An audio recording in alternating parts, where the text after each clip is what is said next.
ما امروز فاسد بودن نظام، ناکارآمد بودن نظام را به نمایش گذاشتیم.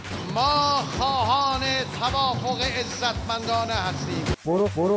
برو خالی نبند. برو، ما تو رو میشناسیم.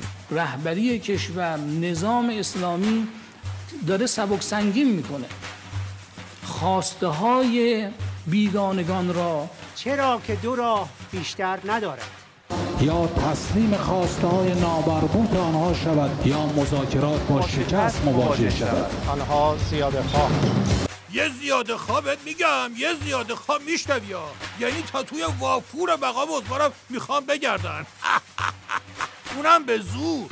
زیر بار زور نمیروید. تنها توافقی رو مردم ایران خواهند پذیرفت که فک عثمان رو پیاده کنه. همه ملت شریف انشاءالله از جریان فتنه و علیه ولایت فقیه و براندازی حمایت خواهند کرد. کسی وجود نداره اینجا که از عزت نظام دفاع کنه.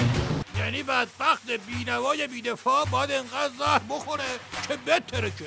انشاءالله. توافق باید انجام بگیره. خوردن جام زهر باید منصفانه باشه. در این جهت هم باز همه متفقند که این توافق باید ذلیلانه باشد.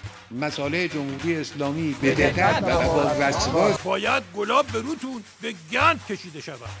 البته حد کش اومدن شاسی مقام عضوای ولایت باید در اون رعایت بشه. در این هم هیچ اختلافی نیست.